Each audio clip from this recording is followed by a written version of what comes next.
Hello friends, എല്ലാവർക്കും നമസ്കാരം. നിങ്ങളേവരും കാത്തിരിക്കുന്ന അലീനയുടെ ഇനി വരാനിരിക്കുന്ന അതായത് അപ്കമിങ് വിശേഷങ്ങളിലേക്ക് എല്ലാ കൂട്ടുകാർക്കും സ്വാഗതം. എല്ലാവർക്കും നല്ലൊരു ദിവസം ആശംസിച്ചുകൊണ്ട് തന്നെ നമുക്ക് വിശേഷത്തിലേക്ക് കടക്കാമേ.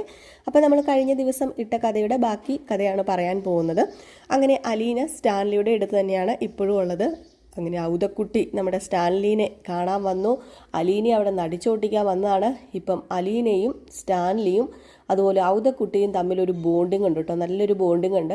അതിൽ സ്റ്റാൻലിയാണ് കുറച്ച് എന്താ പറയുക ഒരു മുരടനായിട്ട് നിൽക്കുന്നത്, കുറച്ച് സ്ട്രിക്റ്റ് ആയിട്ട് നിൽക്കുന്നത്. ഔതക്കുട്ടിക്കാണെങ്കിൽ ഇപ്പം നമ്മുടെ അലീന ഇല്ലാതെ പറ്റില്ല. ഔതക്കുട്ടിയുടെ ഭാര്യ ചിന്നമ്മയുടെ അതേ ഷേപ്പും അതേ സ്വഭാവവും അതേ കൈപ്പുണ്യവും ഒക്കെയാണ് നമ്മുടെ അലീനയ്ക്കുള്ളത് എന്നാണ് ഔതക്കുട്ടി പറയുന്നത്.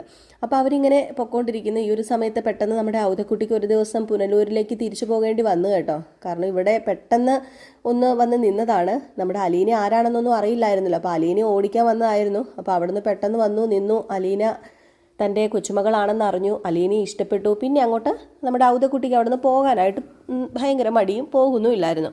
അങ്ങനെ ഒരാഴ്ച വരെ നിന്നു. അപ്പോഴത്തേക്കും നമ്മുടെ ഔതക്കുട്ടിയുടെ ഇളയ മകന് വിളിച്ചു, ഇതെന്താ അപ്പച്ച ഇതുവരെ വരാത്തത്, കുറച്ച് ദിവസം ആയല്ലോ ഇവിടുന്ന് പോയിട്ട് എന്നൊക്കെ പറഞ്ഞ് വിളിച്ചു. അപ്പോൾ അവരെ പോകണമല്ലോ, അവിടെ അവർ വിളിച്ചന്വേഷിച്ചപ്പം അങ്ങോട്ടേക്ക് പോയില്ലേ, മോശമല്ലേ. അപ്പോൾ അതുകൊണ്ട് നമ്മുടെ അലീനോട് യാത്ര പറഞ്ഞിട്ട് പോവുകയാണ്. അലീനയ്ക്കാണ് ഭയങ്കര സങ്കടം. ഔതക്കുട്ടീനെ വിടാനായിട്ട് അലീനയ്ക്ക് തോന്നുന്നില്ല. കാരണം എന്തെന്ന് ചോദിച്ചു കഴിഞ്ഞിട്ടുണ്ടെങ്കിൽ നമ്മുടെ സ്റ്റാൻലി കുറച്ച് സ്ട്രിക്റ്റും കാര്യങ്ങളൊക്കെയാണ്. പിന്നെ ആ വീട്ടിൽ സംസാരിക്കാനും അതുപോലെ നമ്മുടെ അലീനയോട് എടുത്ത് ഇരുന്നിച്ചിരി കിന്നാരമൊക്കെ പറയാനും വിശേഷമൊക്കെ തിരക്കാനും അവിടെ ഉള്ളത് ഇപ്പോൾ ഔതക്കുട്ടി ആയിരുന്നു. ഞാൻ പറഞ്ഞല്ലോ, ഔതക്കുട്ടിയായിട്ട് ചെറിയ നല്ലൊരു ബോണ്ടിങ് അവർക്കിടയിലുണ്ട്. അപ്പോൾ അതുകൊണ്ട് തന്നെ നമ്മുടെ അലീനയ്ക്ക് ഔതക്കുട്ടീനെ വിടാനൊരു മടി. അപ്പോൾ ഔതക്കുട്ടി പറഞ്ഞു, മോള് വിഷമിക്കൊന്നും വേണ്ട, ഈ പുനലൂരെന്ന് പറയുന്നത് കൊളുത്തുപുഴയിൽ നിന്ന് ഒത്തിരി ദൂരേക്കൊന്നും പോകുമൊന്നും വേണ്ട, ഇവിടെ അടുത്ത് തന്നെയാണ് ഈ പുനലൂര്. അപ്പോൾ അതുകൊണ്ട് കൊച്ചു വിളിച്ചു കഴിഞ്ഞാൽ ഈ വല്യപ്പച്ചനോട് ഓടിയെത്തും, അതുകൊണ്ട് വിഷമിക്കൊന്നും വേണ്ട എന്ന് പറഞ്ഞപ്പോൾ അതൊന്നും അല്ല, ഞാനും ഇവിടുത്തെ പപ്പായും തമ്മിലുള്ള പ്രശ്നങ്ങളൊക്കെ അറിയാമല്ലോ, ഞങ്ങൾ തമ്മിൽ ഒത്തുചേർന്ന് പോകാൻ ഭയങ്കര ബുദ്ധിമുട്ടാണ് വല്യപ്പച്ച, അതുകൊണ്ടാണ് സത്യം പറഞ്ഞു കഴിഞ്ഞാൽ എനിക്ക് ഇവിടെ നിൽക്കാനൊരു മടി എന്ന് പറഞ്ഞപ്പോഴത്തേക്കും, എന്നാലേ നിന്നെ ഞാനങ്ങ് പുനലൂർ കൊണ്ടുപോകാം. അയ്യോ അത് വേണ്ട, അത് ശരിയാവുമോ, അവിടെ എല്ലാവരും ഇല്ലേ, വല്യപ്പച്ചൻ്റെ ഇളയ മോനും ഭാര്യയും മക്കളും എല്ലാവരും ഇല്ലേ, അപ്പം ഞാൻ അങ്ങോട്ടേക്ക് വന്നു കഴിഞ്ഞിട്ടുണ്ടെങ്കിൽ ശരിയാവത്തില്ല, അത് വലിയ ചോദ്യങ്ങളും പറച്ചിലും ഒക്കെ ആകും, പിന്നെ അത് വലിയ പ്രശ്നമാകും, വല്യപ്പച്ചന് പ്രശ്നമാകും, എല്ലാവർക്കും പ്രശ്നമാകും, അതുകൊണ്ട് വേണ്ട, ഞാനായിട്ട് വെറുതെ എന്തിനാ ഒരു പ്രശ്നം ഉണ്ടാക്കി വെക്കണത്, അതിൻ്റെ ആവശ്യമില്ലല്ലോ, അപ്പം ഞാൻ അതുകൊണ്ട് വരുന്നില്ല, വല്യപ്പച്ചൻ പോയിട്ട് വാ, ഏതായാലും ഫോണൊക്കെ ഉണ്ടല്ലോ, ഞാൻ ഇടയ്ക്ക് വിളിച്ചേക്കാന്നൊക്കെ പറഞ്ഞു. അങ്ങനെ നമ്മുടെ അലീനയ്ക്ക് ഒരു ഉമ്മയൊക്കെ കൊടുത്ത്, നെറുകയിൽ ഒരു ഉമ്മയൊക്കെ കൊടുത്ത് നമ്മുടെ വല്യപ്പച്ചൻ ടാറ്റ ബൈ ബൈ ഒക്കെ പറഞ്ഞ് ബൈജു ആണ് വല്യപ്പച്ചനെ കൊണ്ടുവിടുന്നത്, അവിടുത്തെ ഡ്രൈവറാണ് വല്യപ്പച്ചനെ കൊണ്ടുവിടുന്നത്. അപ്പോൾ ഇതിനിടയിലേ നമ്മുടെ മനു അലീനയെ വിളിച്ചായിരുന്നേ. അലീനയെ വിളിച്ചത് വേറൊന്നിനുമല്ല, അലീന പോകുകയൊക്കെ ചെയ്തല്ലോ, അല്ല സോറി തെറ്റുപറ്റിപ്പോയതാട്ടോ, അലീനയാണ് മനുവിനെ വിളിച്ചത്. അപ്പം നമ്മുടെ മനുവിന് അലീനയുടെ നമ്പറൊന്നും അറിയില്ല, അപ്പോൾ അതുകൊണ്ട് അവർ തമ്മിലൊരു കോണ്ടാക്റ്റ് ഇല്ലായിരുന്നു. അങ്ങനെ നമ്മുടെ അലീന മനുവിനെ വിളിച്ചു. മനുവിനെ വിളിച്ചു കഴിഞ്ഞപ്പോഴത്തേക്കും മനുവിന് ഭയങ്കര ഒരു സന്തോഷമൊക്കെ ആയി. അലീനയുടെ സ്വരം കേട്ട് കഴിഞ്ഞപ്പോൾ തന്നെ എന്തോ ഒരു പ്രത്യേക ഒരു ഉണർവ് നമ്മുടെ മനുവിന് വന്നു. ഏതായാലും മനു, എന്തായിരുന്നു നീ ഇത്രയും നാളും വിളിക്കാതിരുന്നത്, നീ എവിടെയാണ് എന്നൊക്കെ ചോദിച്ചു കഴിഞ്ഞപ്പോഴത്തേക്കും, ഞാൻ സേഫായ സ്ഥലത്ത് തന്നെയാണ്, ഞാനിവിടെ എൻ്റെ പപ്പയുടെ കൂടെയാണ് ഉള്ളതെന്ന് പറഞ്ഞപ്പം എനിക്ക് തോന്നിയായിരുന്നു, അന്ന് നിൻ്റെ അച്ഛനുണ്ടല്ലോ അങ്ങ് പോയല്ലോ തമിഴ്നാട്ടിനും അതുപോലെ പുനലൂർക്കോ ഒക്കെ പോകുന്നെന്നൊക്കെ പറഞ്ഞപ്പോഴത്തേക്കും തന്നെ എനിക്ക് ചെറിയ സംശയം ഉണ്ടായിരുന്നു, മിക്കവാറും ഇതിനു വേണ്ടിയൊക്കെ തന്നെയാണ് അങ്കിള് പോയതെന്ന്. ഏതായാലും നല്ലതായല്ലോ, നീ നിന്റെ പപ്പയുടെ അടുത്ത് തന്നെ എത്തിയല്ലോ, നീ അവിടെ സേഫാണോ എന്ന് ചോദിച്ചപ്പം ഇവിടെ ഞാൻ സേഫാണ്, എന്തുകൊണ്ടും പേടിക്കണ്ട, പിന്നെ സ്ട്രിക്റ്റായ ഒരു കേണലുണ്ട് എൻ്റെ തന്തപ്പടിയെ, ഭയങ്കര സ്ട്രിക്റ്റാ, കേണലെന്ന് പറഞ്ഞാലുണ്ടല്ലോ ഒന്നൊന്നര കേണൽ തന്നെയാണ്. പിന്നെ ഇവിടെ എൻ്റെ വല്യപ്പച്ചനുണ്ട്, അതായത് പപ്പയുടെ അച്ഛന് എന്നെ ഇവിടെ നോടിക്കാൻ വേണ്ടി വന്നതാ. എന്നിട്ട് എന്താ അലീന പറ്റിയത്, നിന്റെ പപ്പയുടെ അച്ഛൻ ഓടിയോ അതോ ഇനിയിപ്പം നിന്റെ പപ്പ ഓടിയോ എന്നിങ്ങനെ ചോദിച്ചപ്പം ആരും ഓടിയില്ല, എല്ലാവരും ഇവിടെ ഉണ്ട്, വല്യപ്പച്ചൻ എന്നെ ഇപ്പം വലിയ കാര്യമാണ്, ഞാനില്ലാതെ ഇപ്പം വല്യപ്പച്ചന് പറ്റില്ലെന്നാ, ഇത്രയും ദിവസം വല്യപ്പച്ചൻ ഇവിടെ ഉണ്ടായിരുന്നു, അപ്പം നിനക്ക് അവിടെ സുഖം തന്നെയാണല്ലേ, അപ്പോൾ അവിടെ അങ്ങ് കൂടാൻ തീരുമാനിച്ചോ, അല്ല തനി ക്രിസ്ത്യാനി പെണ്ണായിട്ട്.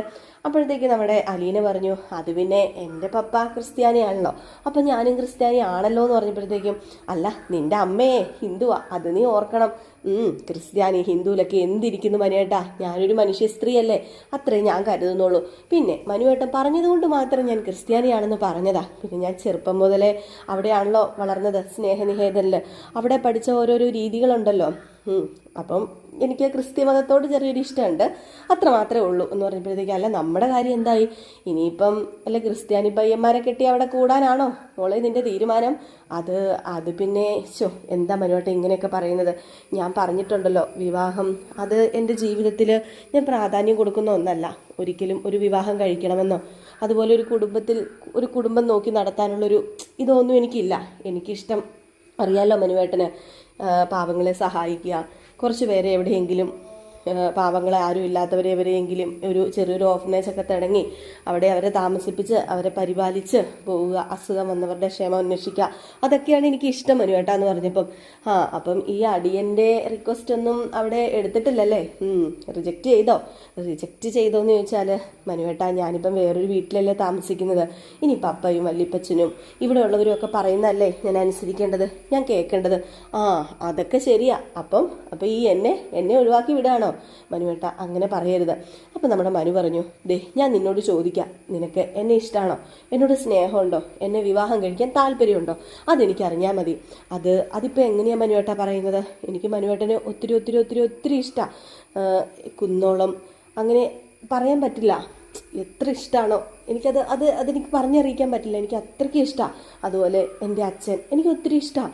അങ്ങനെ എൻ്റെ ജീവിതത്തിൽ സ്വാധീനിച്ച കുറച്ച് ആൾക്കാരുണ്ടല്ലോ, ആ ഒരു ഇതിലാണ് ഞാൻ മനുവേട്ടനെയും ഉൾപ്പെടുത്തിയിരിക്കുന്നത്. അപ്പം ആ ഒരു ഇതിൽ മാത്രമാണോ, ആ ഒരു ലിസ്റ്റിൽ മാത്രമാണോ നീ എന്നെ ഉൾപ്പെടുത്തിയിരിക്കുന്നത്? അപ്പം ഈ വീട്ടിലേക്ക്, കൈതക്കൽ തറവാട്ടിലേക്ക് ഒരു മരുമകളായിട്ട് വരാൻ നിനക്ക് താല്പര്യമില്ലേ? ഞാൻ പറഞ്ഞല്ലോ മനുവേട്ട, ഇപ്പം ഞാൻ അതിനെക്കുറിച്ച് ഒന്നും ചിന്തിക്കുന്നില്ല. എന്താ പെണ്ണെ പിടി കിട്ടാതെ ഒരു ഉറപ്പും പിടി തരാതെ നീ നടക്കുന്നത്? അത് ഞാൻ പറഞ്ഞല്ലോ മനുവേട്ട, എന്നെ നിർബന്ധിക്കരുത്. ഞാനിപ്പോൾ ഈ വീട്ടിലാണുള്ളത്, എനിക്ക് എല്ലാവരുടെയും സമ്മതം വേണം. മാത്രമല്ല വിവാഹത്തിൻ്റെ കാര്യത്തിൽ എനിക്ക് മാത്രം ഒരു തീരുമാനം എടുക്കാനൊന്നും പറ്റില്ല. ഞാൻ അങ്ങനെ തീരുമാനം എടുക്കില്ല. അതുകൊണ്ടാണ് പറഞ്ഞത്. ഏതായാലും മനുവേട്ടന് സുഖം തന്നെയല്ലേ എന്ന് ചോദിച്ചപ്പം സുഖമൊക്കെ തന്നെയാണ്. ഞാനിവിടെ എറണാകുളത്താടിയുള്ളത്, പിന്നെ അങ്ങോട്ടേക്ക് പോകണം. അതെ, കടപ്പാട്ടൂർ ചെല്ലുമ്പോഴത്തേക്കും അവിടുത്തെ കാര്യങ്ങളൊക്കെ ഒന്ന് ശ്രദ്ധിക്കണേ. ഇപ്പം വൈജാ മേഡത്തിന് എന്നോടുള്ള ദേഷ്യം കൊണ്ട് അവിടുത്തെ അജണ്ടകളും ചിട്ടകളും ഒക്കെ മാറ്റിയെന്നാണ് പറഞ്ഞത്. അതെല്ലാം മാറ്റി തിരിച്ച് ഇപ്പം വൈജാമയുടെ ഒരു അജണ്ട വെച്ചിട്ടുണ്ട്. അതനുസരിച്ചാണ് അവിടുത്തെ കാര്യങ്ങളൊക്കെ നീങ്ങുന്നത് അത്ര. അതുകൊണ്ടാണ് ഞാൻ പറഞ്ഞത് എല്ലാം ഒന്ന് നോക്കിയും കണ്ടും ചെയ്തോണേ. അപ്പം ഇത് പറയാനാണ് എന്നെ വിളിച്ചത്, അല്ലാതെ എന്നോട് സംസാരിക്കാനല്ല. അയ്യോ മനുവേട്ട അങ്ങനെ പറയരുത്. ഇത് പറയാൻ മാത്രമല്ല ഞാൻ മനുവേട്ടനെ വിളിച്ചത്, മനുവേട്ടനോട് സംസാരിക്കാൻ വേണ്ടി തന്നെയാ. അവിടെ മുത്തശ്ശിയുണ്ടോ? മുത്തശ്ശി സുഖമായിട്ടിരിക്കുന്നോ? മുത്തശ്ശി വീട്ടിലുണ്ട്, മുത്തശ്ശിയൊക്കെ സുഖമായിട്ടിരിക്കുന്നുണ്ട്. അവിടെ ആർക്കും ഒരു പ്രശ്നമില്ല. പിന്നെ ഹരിയുടെ ജാമ്യത്തിൻ്റെ കാര്യത്തിൽ ഏകദേശം തീരുമാനമൊക്കെ ആയിട്ടുണ്ട് എന്ന് പറഞ്ഞപ്പം ജാമ്യം കിട്ടട്ടെ. ഇനിയിപ്പം അതിൻ്റെ പേരിൽ ഒന്നും പറയാൻ നിൽക്കണ്ട. അവൻ ഒരുപാട് പഠിച്ച് കാണുമല്ലോ ജയിലിനകത്ത് കിടന്ന്. എന്നാൽ പിന്നെ ഞാൻ വെക്കുകയാണേ എന്ന് പറഞ്ഞിട്ട് ഫോൺ കട്ട് ചെയ്യാൻ തുടങ്ങിയപ്പോഴത്തേക്കും അപ്പം വേറൊന്നും പറയാനില്ലേ? വേറെ ഒന്നും പറയാനില്ല. ഇനി ഞാൻ പിന്നെ ഒരു ദിവസം വിളിക്കാം, എന്തെങ്കിലും ഒരു ദിവസം വിളിക്കാം. ഇതാണ് എൻ്റെ നമ്പർ. അയ്യോ അത് ചോദിക്കാൻ വിട്ടു. ഇതേത് നമ്പറാ? ഇതേ എനിക്ക് രോഹിത് സമ്മാനമായിട്ട് തന്ന ഫോണാ. ഇതാ ഇപ്പം ഞാൻ യൂസ് ചെയ്യുന്നത്. ആണോ? എന്നാലും ഓക്കെ, നീ വെച്ചേരെ എന്നും പറഞ്ഞിട്ട് നമ്മുടെ അലീന ഫോൺ കട്ട് ചെയ്തു. അങ്ങനെ മനുവും ഫോൺ കട്ട് ചെയ്തു. ഏതായാലും ഇതൊക്കെ കഴിഞ്ഞ് പിറ്റേ ദിവസം രാവിലെ ആയി കഴിഞ്ഞപ്പോഴത്തേക്കുമാണ് നമ്മുടെ കൊട്ടാരമറ്റത്തിൽ സ്റ്റാൻലിയുടെ വീട്ടിൻ്റെ മുറ്റത്ത് ഒരു വലിയൊരു ഇന്നോവ കാർ ഇങ്ങനെ വരികയാണ് കേട്ടോ. ആ ഗേറ്റിൻ്റെ അവിടെ വന്ന് തിരിഞ്ഞ് കറങ്ങി വന്ന ഒരൊറ്റ നിൽക്കലായിരുന്നു ആ ഇന്നോവ കാർ. ഏതായാലും അതൊരു സ്ത്രീയാണ് ഓടിക്കുന്നത്. ആ സ്ത്രീയുടെ കൂടെ ഒരു പെൺകുട്ടിയും ഉണ്ട് കേട്ടോ, നമ്മുടെ അലീനയുടെ അതേ ചായയുള്ളൊരു പെൺകുട്ടി. ആ സ്ത്രീ ആ കാറിനകത്ത് നിന്ന് ഇറങ്ങിയ ഉടനെ തന്നെ നമ്മുടെ ഔസേപ്പ് ഉണ്ടല്ലോ മുറ്റത്തുണ്ടായിരുന്നേ, ഔസേപ്പ് ഓടി ചെന്ന് സ്റ്റാൻലിയോട് പറഞ്ഞു, ദേ വന്നിട്ടുണ്ട് നമ്മുടെ സാറാമ്മ. ഇത് കേട്ടതും സ്റ്റാൻലി, അതിനിപ്പോൾ എന്താ നീ പേടിക്കുന്നത്? അല്ല സാറാമ്മ, നീ പൊക്കോ, അതിന് പേടിക്കേണ്ട കാര്യമൊന്നുമില്ല എന്ന് പറഞ്ഞ് നമ്മുടെ ഔസേപ്പിനെ പറഞ്ഞു വിട്ടു. ഏതായാലും സാറാമ്മ എന്ന് പറയുന്നൊരു സ്ത്രീയാണ്. സ്ത്രീയുടെ കൂടെ ഒരു പെൺകുട്ടിയുണ്ട്. കയറി വന്ന് നമ്മുടെ സ്റ്റാൻലി അവിടെ ഒരു എപ്പോഴും ഇരിക്കുന്ന കസേരയിൽ ഇങ്ങനെ ഇരുന്ന് കുറേ പട്ടികളൊക്കെ ആയിട്ട് ഇരിക്കുകയായിരുന്നു. സാറാമ്മ വന്നിട്ട് അതെ ഇവിടെ എന്തോ പരിപാടിയൊക്കെ തുടങ്ങിയെന്ന് കേട്ടല്ലോ. എന്താ സ്റ്റാൻലി എന്താ സ്റ്റാൻലി എന്നല്ല, എന്താ ലാലിച്ച ഈ കേൾക്കുന്നതൊക്കെ ശരിയാണോ? ഇവിടെ ഏതോ പെൺകുട്ടി വന്നെന്നോ അതിനെ നിന്റെ വെപ്പാട്ടിയാക്കിയെന്നോ? ഇത് കേട്ട ഉടനെ തന്നെ സ്റ്റാൻലിക്ക് കലി വന്നു കേട്ടോ. അല്ല സാറാമ്മ ഇപ്പം ഇതന്വേഷിക്കാനാണോ ഇങ്ങോട്ട് വന്നത്? മര്യാദയുടെ ഭാഷയിൽ സംസാരിക്കുക. അല്ല മര്യാദ എന്ന് പറയുന്നത് എന്താ ലാലിച്ചൻ? അതൊന്ന് പറഞ്ഞു തന്നെ. മര്യാദ എന്ന് പറയുന്നത് എന്താണെന്ന് നിങ്ങൾക്ക് അറിയില്ലെന്ന് എനിക്കറിയാം, പറഞ്ഞു തരാം, ഞാൻ പഠിപ്പിക്കാം. ആ മര്യാദയുടെ പുറത്താണോ ഒരു പെണ്ണിനെ വീട് വെച്ച് കയറ്റി ഈ വീട്ടിൽ പൊറപ്പിച്ചിരിക്കുന്നത്. ദേ ഒരു കാര്യം ഞാൻ പറയാം, സാറാമ്മയ്ക്ക് സാറാമ്മയല്ല കേട്ടോ, സോറി റീത്താമ്മയാണേ, സോറി എന്നോട് ക്ഷമിക്കണം കേട്ടോ, റീത്താമ്മയ്ക്ക് മര്യാദയ്ക്ക് എന്നോട് ചോദിക്കാമല്ലോ, മര്യാദയുടെ ഭാഷയിൽ ചോദിക്കാം. നിങ്ങൾ വലിയ മര്യാദയുള്ളവരല്ലേ, അപ്പം മര്യാദയുടെ ഭാഷ ചോദിക്കുക. ഓ, മര്യാദയുടെ ഭാഷ ചോദിക്കാം ഞാൻ. ഇവിടെ വന്ന് താമസിക്കുന്ന പെണ്ണ്, ഇവിടെ നീ കൊണ്ടുവന്ന് വെച്ച് പൊറപ്പിച്ച പെണ്ണ് ഏതാണെന്നാണ് ഞാൻ ചോദിച്ചത്.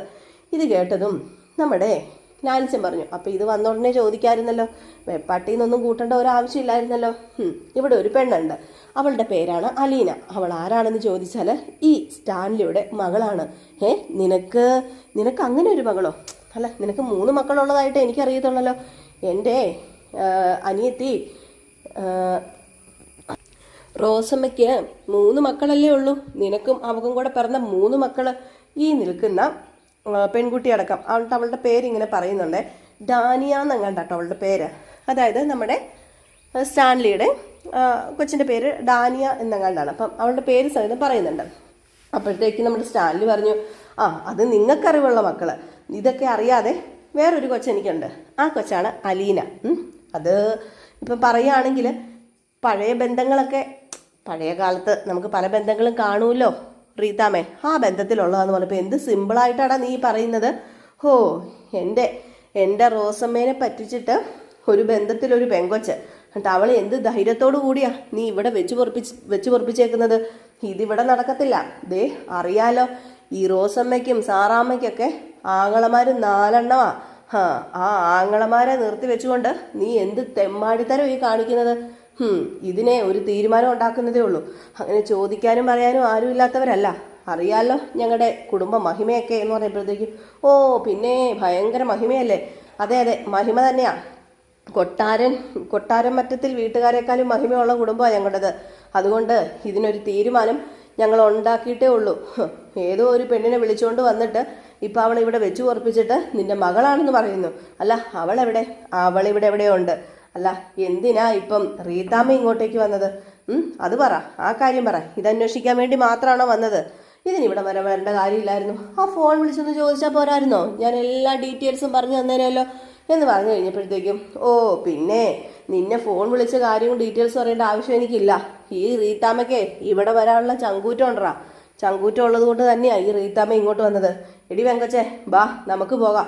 അല്ല, അവളെന്ത് ചെയ്യാ കെംഗേമി? അവളുടെ റൂം എവിടെയാ? അവളെ എനിക്കൊന്ന് കാണണമല്ലോ എന്ന് പറഞ്ഞപ്പോഴത്തേക്കും നമ്മുടെ സ്റ്റാൻലി പറഞ്ഞു, അവൾ ആ റൂമിലുണ്ട്, നിങ്ങൾക്ക് പോയി പരിചയപ്പെടാം.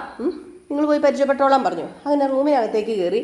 അപ്പോൾ നമ്മുടെ അലീന അവിടെ കുളിക്കും അങ്ങോട്ടൊക്കെ ആയിരുന്നു. കുളി കഴിഞ്ഞിങ്ങനെ അലീന വന്നതേ ഉള്ളൂ. കുളി കഴിഞ്ഞ് വന്നിങ്ങനെ തലയിലൊരു തോർത്തൊക്കെ ഇങ്ങനെ കെട്ടി കയ്യിൽ തുണി ഇങ്ങനെ പിഴിഞ്ഞിട്ട് അതൊക്കെ കയ്യിൽ ഇങ്ങനെ മടക്കിയിട്ടിട്ടാണ് പുള്ളിക്കാരി ഇറങ്ങി വരുന്നത്. വാതിൽ തുറക്കാൻ വന്നതും നമ്മുടെ റീത്താമ്മ വന്ന് വാതിൽ തുറന്നു.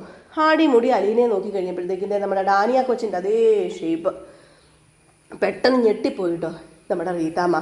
ഏതായാലും ഡാനിയുടെ മാത്രം ഷേപ്പല്ല, ചിന്നമ്മ എന്ന് പറയുന്ന ഔതക്കുട്ടിയുടെ ഭാര്യയുടെ അതേ ഷേപ്പ്. ചിന്നമ്മേനെ 1, 2, 3 പ്രാവശ്യം ഈ പറയുന്ന നമ്മുടെ കണ്ടിട്ടുള്ളൂ. ഈ പറയുന്ന റീത്താമ്മ നമ്മുടെ സ്റ്റാൻലിയുടെ ഭാര്യയുടെ ചേച്ചിയാണ് കേട്ടോ റീത്താമ്മ. പുള്ളിക്കാരി കണ്ടിട്ടുള്ളൂ. പക്ഷെ ഒറ്റ നോട്ടത്തിൽ തന്നെ നമ്മുടെ ചിന്നമ്മേനെ പറിച്ചു വെച്ചിരിക്കുന്നു. അപ്പം ഇതുകൂടെ കണ്ടു കഴിഞ്ഞപ്പോഴത്തേക്കും എന്താണ്, നമ്മുടെ റീത്താമ്മയ്ക്ക് കാര്യം പിടികിട്ടി. ഈ പറയുന്നതൊന്നും പച്ച കള്ളമൊന്നുമല്ല, ഇത് സ്റ്റാൻലിയുടെ മകള് തന്നെയാണെന്ന്. അങ്ങനെ അലീന അടിമുടി നോക്കി, അല്ല നീ ആരാടി? നിന്നോട് ആരാടി ഇവിടെ കയറി വരാൻ പറഞ്ഞത്?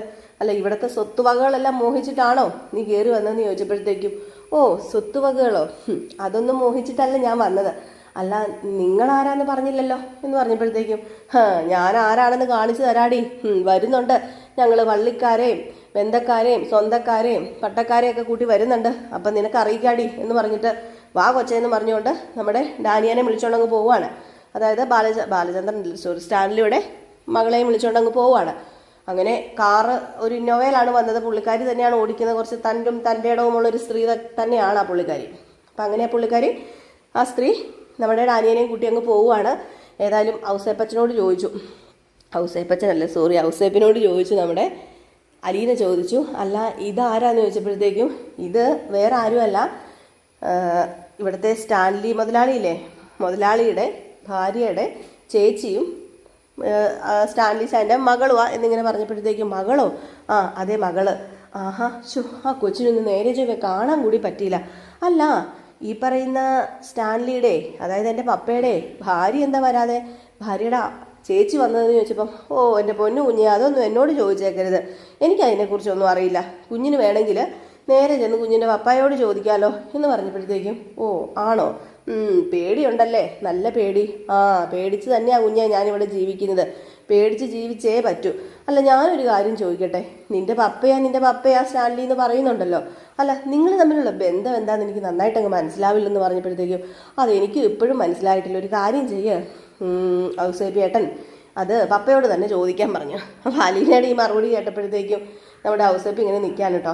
ഏതായാലും പള്ളിക്കാരെയും പട്ടക്കാരെയൊക്കെ ആയിട്ട് നമ്മുടെ റീത്താമ്മ ഉടനെ തന്നെ എത്തും. കാത്തിരുന്ന് തന്നെ കാണാം. നമുക്ക് ബാക്കി കഥയുമായിട്ട് ഞാൻ നാളെയോ മറ്റന്നാളോ ഒക്കെ വരാട്ടോ. അപ്പം എല്ലാവർക്കും ടാറ്റ ബൈ ബൈ. ലൈക്ക് ചെയ്യാനും ഹൈപ്പ് ചെയ്യാനും മറക്കരുതേ. പിന്നെ നമ്മുടെ ഫേസ്ബുക്കിലാണ് കാണുന്നതെങ്കിൽ ഫോളോ ചെയ്യാനും മറക്കരുതേ.